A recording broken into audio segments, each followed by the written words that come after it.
Bismillahirrahmanirrahim. Assalamualaikum warahmatullahi wabarakatuh. Kembali lagi dengan channel Friska Geografi, channel yang membahas tentang materi-materi yang berkaitan dengan disiplin ilmu geografi. Kali ini kita akan membahas tentang ketahanan pangan, materi yang dipelajari di kelas 11 mata pelajaran geografi. Tapi sebelum itu, apabila channel ini dirasa bermanfaat, jangan lupa like, komen, dan tentunya subscribe. Mudah-mudahan dengan dukungan subscribe dari kalian, channel ini bisa terus memberikan konten-konten yang bermanfaat dan bisa terus berkembang, ya. Nah, kita akan membahas tentang ketahanan pangan, tapi sebelumnya Bapak ingin bertanya, sebetulnya kalian sudah sarapan atau belum, ya? Nah, kenapa? Karena kita tahu bahwa kita itu akan menjalani, ya, aktivitas kehidupan kita, ya, di pagi hari, siang, sore, bahkan sampai malam hari, ya.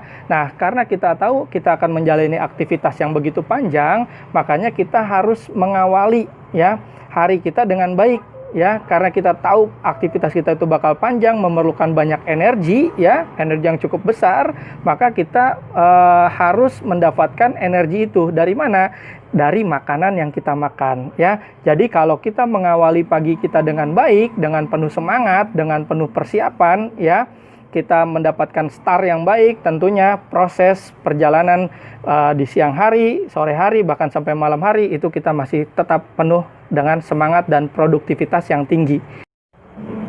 Kemudian yang kedua, Bapak juga di sini ingin bertanya, ya, sebetulnya apa sih yang dimaksud dengan pangan?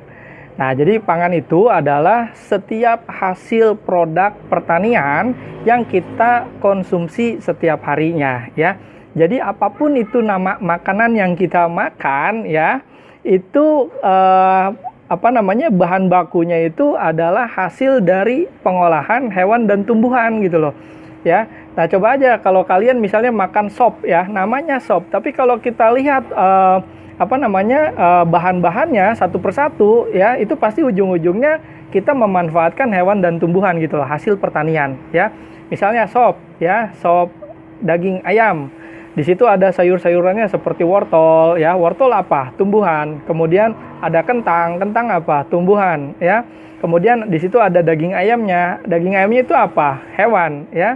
Apapun yang kita makan pasti memanfaatkan hasil dari hewan dan tumbuhan, ya. Tidak mungkin kita memanfaatkan dari benda mati, ya.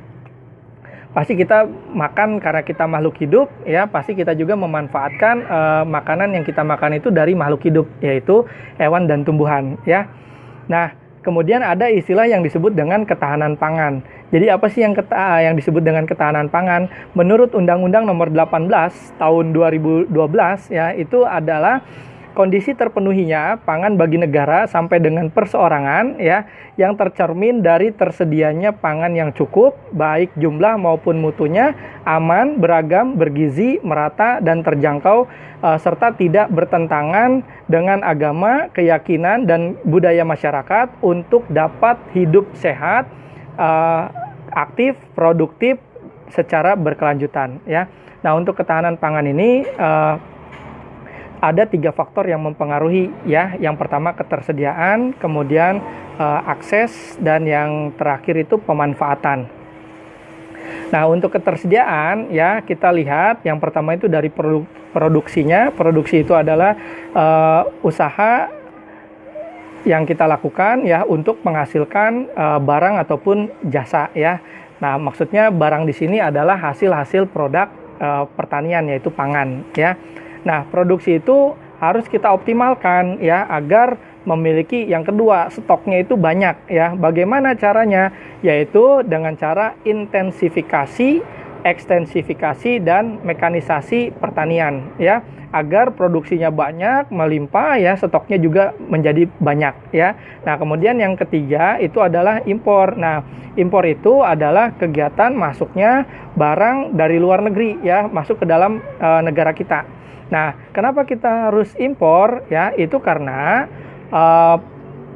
konsumsi kita lebih tinggi daripada hasil produksinya, ya. Nah, oleh sebab itu impor harus merupakan jalan terakhir, ya.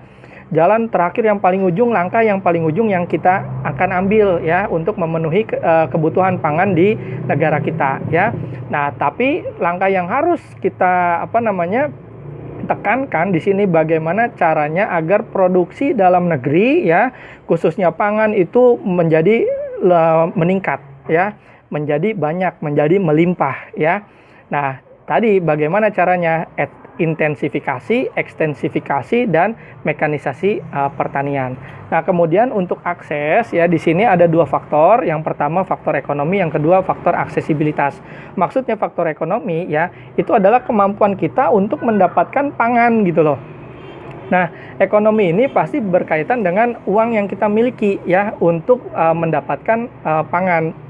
Oleh sebab itu, makanya kita harus memiliki pekerjaan agar memiliki penghasilan yang baik untuk memenuhi kebutuhan pangan kita ya.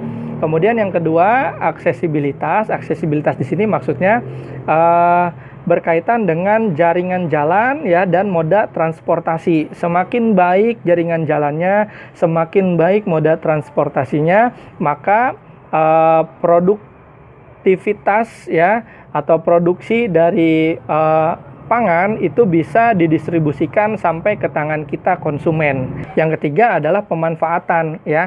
Yang pertama, dari pemanfaatan itu kita harus melihat mutunya atau kualitasnya ya, baik buruknya. Jadi makanan yang kita makan itu harus mendapatkan makanan yang dengan kualitas yang baik ya, seperti makanannya masih segar, kemudian tidak terdapat bahan pengawet, kemudian tidak terdapat pewarna-pewarna makanan yang berbahaya ya, tidak mendapatkan makanan-makanan yang sudah hampir busuk seperti itu. Itu kita harus menjaga mutu atau kualitas makanan yang akan kita makan ya. Kemudian kita juga harus melihat nilai gizinya. Jadi jangan asal makan gitu loh. Jangan asal makan, yang penting kenyang gitu loh ya. Kalau kenyang itu kan karbohidrat semua. Di mana proteinnya? Di mana mineralnya? Di mana vitaminnya? Ya kan? Nah, di mana kalsiumnya? Nah, jadi semua itu harus kita dapatkan ya. 4 sehat, 5 sempurna.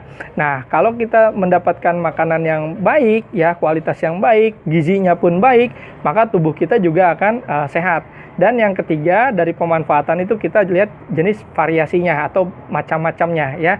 Jadi semakin kita makan makanan yang memiliki kualitas yang baik ya, kemudian nilai gizi yang baik dan beraneka jenis makanan ya, itu membuat ketahanan pangan kita menjadi luar biasa ya. Nah, oleh sebab itu ketahanan pangan menjadi sangat penting ya, karena itu merupakan kebutuhan dasar kita, kebutuhan pokok kita ya tentang pangan itu. Nah, demikianlah yang dapat Bapak sampaikan, kurang lebihnya mohon maaf ya. Billahi taufiq wal hidayah. Wassalamualaikum warahmatullahi wabarakatuh.